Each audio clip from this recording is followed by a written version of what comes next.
Badan Pengawas Obat dan Makanan BPOM menguji 102 obat sirup yang pernah dikonsumsi anak pasien gagal ginjal akut.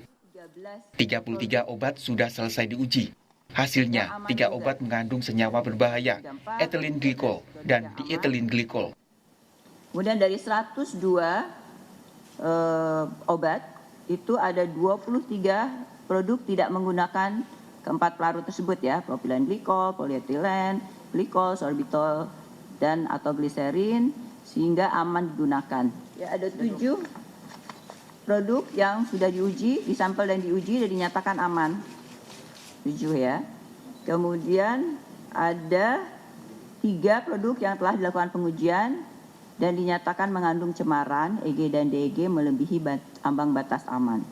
Ya, namun sebenarnya ketiga produk ini memang sudah kita laporkan ya di dalam press release sebelumnya.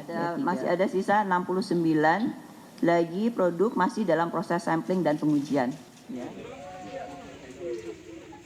Jumat lalu, Menteri Kesehatan Budi Gunadi Sadikin menjelaskan, hasil pemeriksaan toksikologi menunjukkan dari 11 anak pasien gagal ginjal akut yang dirawat di RSCM, 7 diantaranya terkontaminasi senyawa berbahaya, ethylene glycol dan diethylene glycol. Menkes mengatakan, senyawa ini akan jadi kristal oksalat yang merusak ginjal. Makanya kita lakukan toksikologi tesnya. Nah, kita tes di anak-anak tersebut. Ya, ternyata dari anak-anak yang ada yang kita tes nggak semuanya, tapi yang ada di RSCM, dari 11, 7 anak positif memiliki senyawa berbahaya tadi. Memiliki zat kimia berbahaya tadi, yaitu ethylene glycol, diethylene glycol, sama ethylene glycol butyl ether. Itu ada di mereka. Jadi confirm. Karena itu lebih dari 50% ya.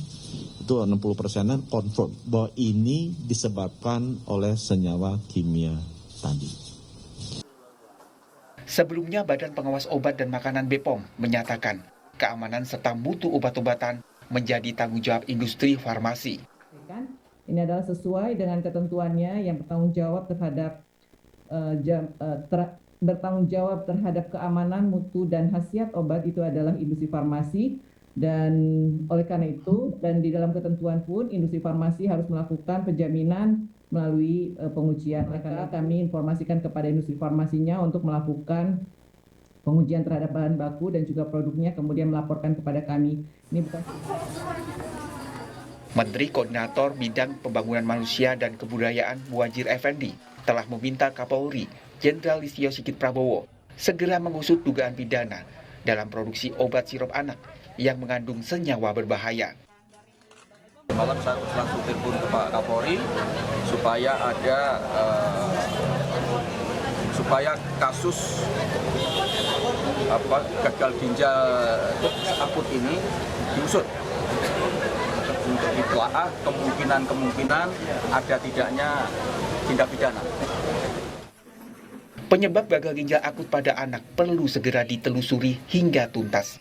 Hal itu penting agar korban tidak terus berjatuhan. Tim Liputan Kompas TV. Obat sirup diduga kuat menjadi penyebab gagal ginjal akut pada anak. Tanda pengawasan keamanan obat lemahkah ini? Kita akan berbincang dengan Kepala Biro Komunikasi dan Pelayanan Publik Kementerian Kesehatan Siti Nadia Tarmizi serta Ketua Pengurus Harian Yayasan Lembaga Konsumen Indonesia YLKI Tulus Abadi. Selamat malam Bu Nadia, Pak Tulus. Selamat malam, Mbak Prista. Selamat malam. Kalau saya ke Bu Nadia dulu.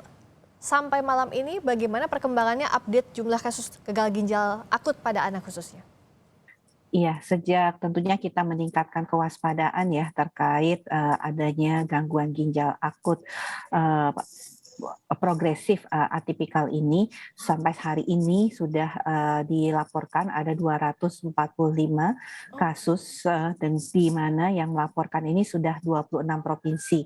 Kalau kemarin masih 22 provinsi, hari ini sudah 26 provinsi. 245 kasus jadi 26 provinsi, melebar hanya dalam waktu beberapa hari saja. Angka kematiannya terakhir fatality rate-nya 55%, sekarang seperti apa? Bu Nadia? Kalau per hari ini karena yang dilaporkan itu bertambah dan juga jumlah kasus yang meninggal masih dilaporkan.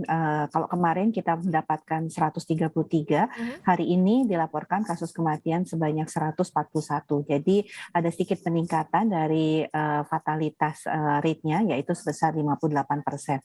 Jadi memang kita melihat bahwa angka kematian daripada gangguan ginjal akut progresif atipikal ini masih sangat tinggi karena masih berkisar antara 50% sampai dengan bisa mencapai 70%.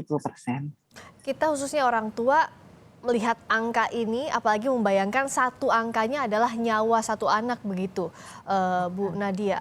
Apa yang bisa dikebut oleh pemerintah dengan kondisi seperti ini? Artinya sejak kita menerima peningkatan kasus di bulan Agustus, kita langsung membentuk tim dan mencari berbagai upaya untuk mencari penyebab. Tentunya yang paling dekat adalah kemungkinan infeksi. Tapi kemudian kita tahu jumlah yang kita periksa ini cukup banyak karena berbagai kemungkinan infeksi bisa terjadi dari virus, bakteri, jamur. Tapi kemudian kita tidak menemukan hal yang konsisten. Sementara tentunya fasilitas pelayanan kesehatan termasuk bersama dengan dokter spesialis anak telah mengupayakan berbagai pengobatan untuk bisa menyelamatkan anak-anak, terutama yang terakhir adalah karena gejalanya ini tidak keluarnya atau tidak keluarnya air seni atau anak tidak bisa berkemih ya. Tentunya jalan terakhir ini kan dengan cuci darah. Nah, banyak sekali kasus ini cuci darah ini tidak berhasil, tidak bisa mampu mengeluarkan urin atau air seni. Yang tentunya kita tahu ini adalah stadium yang berat daripada kondisi gagal ginjal akut. Nah, setelah itu kita berusaha di bulan September berkonsultasi dengan banyak negara mencari kesamaan-kesamaan termasuk dengan bantuan WHO ya. Salah satunya itu adalah kita mendapatkan kasus yang paling dekat itu adalah Gambia. Kemudian sebelumnya memang hampir ada pola yang sama di Bangladesh maupun di negara India. Dan kita juga melihat WHO sendiri kemudian mengeluarkan pernyataan ada keterkaitan antara kondisi gagal ginjal akut progresif atipikal ini dan yang terjadi di Gambia yang dikarenakan pelarut atau stabilisator daripada obat sirup dan ataupun dalam bentuk cairan. Oleh karena itu kemudian kita mengarah ke sana untuk mencari apakah mungkin zat toksik ini yang mempengaruhi kondisi tersebut. Sampai sekarang kondisinya masih diinvestigasi lebih lanjut begitu Mbak Nadia. Karena kan kalau tadi dari BPOM bilang bahwa obat sirup tidak serta-merta bisa dikatakan bahwa itu penyebab gagal ginjal akut. Tapi bicara sekarang kondisinya kasus bertambah, investigasinya sudah sampai mana artinya? Ya, kalau kita lihat kan pada prinsipnya ini kita tidak ingin ya, walaupun tadi Mas Puspa sampaikan bahwa ada angka, tapi itu adalah satu nyawa anak kita. Jadi tentunya kita tidak ingin ya bahwa kematian ini terus berlanjut. Kalau kita lihat grafiknya dari 36, 77 dan akhirnya sampai per hari ini ada 140 yang dilaporkan. Itu artinya peningkatan yang sangat signifikan dalam 3 bulan dan kita berharap tren peningkatan ini segera kita turunkan dan salah satunya adalah tentunya sambil menunggu selesainya semua investigasi kan kita tidak bisa ya menunggu sampai selesai semua tapi sementara korban kematian terus bertambah. Tentunya upaya yang dilakukan adalah preventif sekonservatif mungkin. Makanya kemudian Kementerian Kesehatan mencoba untuk menghimbau untuk kita tidak menggunakan dulu obat dalam bentuk cairan atau sirup. Karena itu yang dugaan ya yang secara ilmiah tentunya karena kita memutuskan bukan tidak ada dasar. Jadi memang sudah ada evidence base-nya dan WHO juga mengumumkan sambil menunggu proses investigasi oleh tentunya badan yang berwenang. Nah, di sisi lain pelayanan kesehatan juga kita memberikan upaya dengan pemberian tadi obat antidotum untuk kasus-kasus yang diperkirakan toksik atau karena pengaruh daripada zat toksik yang ada di sirup atau cairan obat tersebut. Oke, saya ke Pak Tulus dulu. Dengan rem darurat yang ditarik istilahnya begitu, dengan tidak dulu konsumsi obat sirup itu apakah sudah tepat langkahnya? Tapi di sisi lain juga kita tahu kasus terus bertambah, Pak Tulus. Ya, terima kasih. Jadi memang dengan kasus gagal ginjal akut ini kan memang kemudian menimbulkan satu pertanyaan besar. Pertama, penyebabnya itu apa? Yang sampai sekarang tadi kata Bu Nadia dan kita lihat juga di kebijakan pemerintah masih ditelusuri dengan sangat mendalam. Tapi memang dugaannya mengarah ke obat. Nah, kedua, terkait dengan terlepas apakah ini penyebab atau tidak terhadap gagal ginjal akut, kita menjadi sangat cemas, sangat khawatir ternyata obat yang kita konsumsi bisa tercemar dengan zat-zat toksik yang tidak direkomendasi dalam kandungan obat itu, yang kemudian ini bisa menjadi racun gitu. Walaupun obat memang racun, tetapi ada racun-racun tambahan yang tidak direkomendasi. Ini yang saya kira hal yang terpenting juga harus diinvestigasi sehingga tidak menimbulkan ketakutan dan kekhawatiran masyarakat di dalam mengonsumsi obat. Secara perdata mungkin memang tanggung jawabnya pihak produsen atau pihak industri, tetapi ini juga merupakan satu tanggung jawab institusional khususnya Badan POM di dalam melakukan pengawasan, ya baik pengawasan yang pre-market maupun post-market.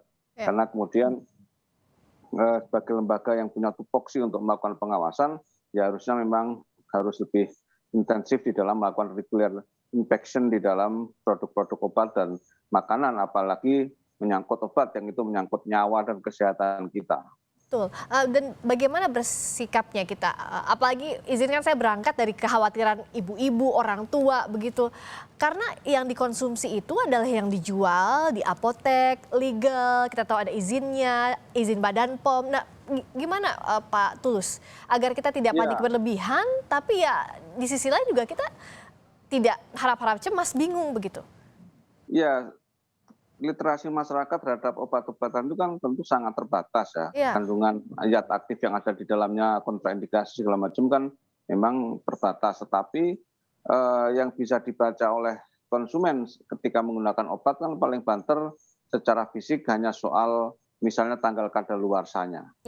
Efek-efek samping iya, tetapi kalau menyangkut zat-zat yang sangat detail dan tidak diketahui oleh konsumen kan kita juga tidak bisa menyimpulkan apakah itu bahaya atau tidak, karena itu ranahnya tenaga kesehatan gitu kan. Karena ketika kita beli obat di apotek misalnya kan artinya itu sudah rekomendasi dari dokter dan itu artinya dinyatakan aman karena sudah dijual di apotek atau minimal di toko obat gitu.